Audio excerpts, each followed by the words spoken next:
Thank you so much.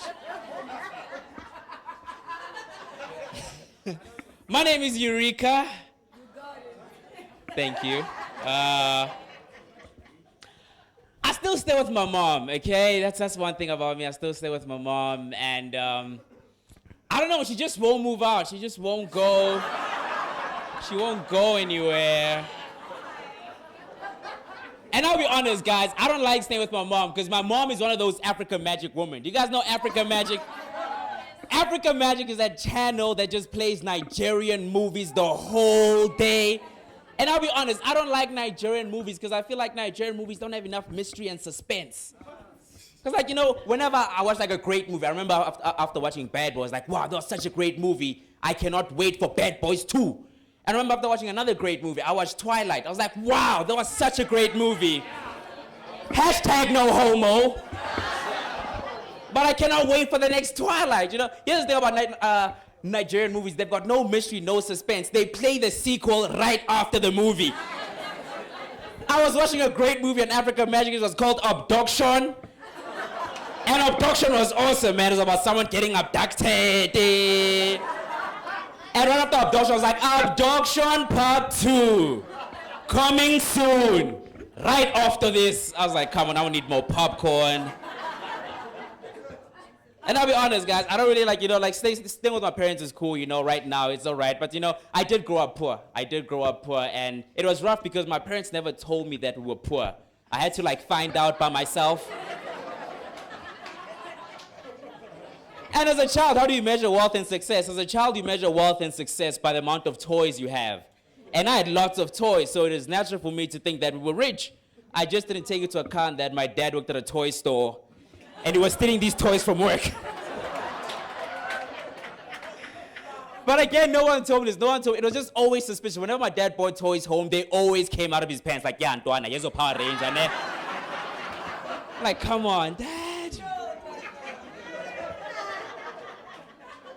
And my dad always bought me like these superhero toys, or gave me like Superman, Spider-Man. You could give me those action figures. Sometimes even gave me like those t-shirts like Spider-Man and Batman written on there. That was really cool, man. And then, you know, like he also even like got me like those underpants. Remember like underpants, dude? Like, you know, back in the day, you get like Batman and Spider-Man, your underpants. That was really nice. But it makes me wonder, how did they do it back in the day? Because back in the day, we never had superheroes. We had struggle heroes, which is not the same thing, you know? You couldn't have pictures of like Nelson Mandela and Steve Biko on your underpants. That's just wrong. You can't do that. You can't have. But if there were struggle hero underpants, I would have loved to design those. I would have loved to design the first struggle hero underpant. Because you know, black people, that thing that we did in the struggle, Amanda, away too. I would have loved to design a struggle hero underpant with a fist that's printed on your underpants that rises every time you get some Amanda, you know? I grew up poor. Another thing that made me realize we were poor at home is that me and my mom always traveled by train. We always used the train. And the thing about trains in those days was that when you were 6 years old, you had to start paying the train fare. So I knew that I was poor because I was 5 years old for like 4 years in a row. Because my mom would want to pay the train fare.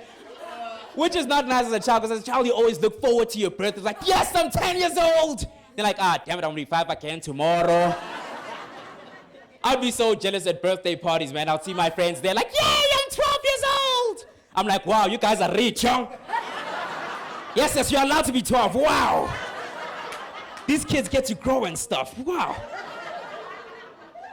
But my parents always tried their best with us. They always tried their best, man. They always disciplined us. But the person who disciplined us the most was my father. My father always disciplined us, you know, like every time. But he was never physical. He'd always like shout at us to voice out his frustration. But whenever my father shouted, he always like give you the statement that why he's shouting at you, and then follow with a statement that never made any sense. He'd be like, you know, like let's like for instance, I'll just come home late one day. He'd be like, yes, that's so late, man. Who do you think you are? Samson. And I'm like, who's Samson? It just confuse you, you know. And I think I know where he got it from. He got it from my grandfather. My grandfather was like, you know, he stayed in like rural villages in Mpumalanga, you know. So he always like wore a suit every single day without fail, always carried a briefcase. But his briefcase wasn't really a briefcase. It was a testic rice 10-kilogram bag. And in his testing rice bag, he always carried the same things. Always carry the same thing. He'll always have, like, his Bible in there. Always have, his shambok. Always have sunglasses and a headband, and no one knew why. I remember one day, like, I actually went to go visit my grandfather. I went to go visit him. And one thing that we always did in the mornings, we'd always, like, gather plastic bags and, like, put them all together and make a soccer ball and play soccer. So we actually did that one morning. Y'all don't even know.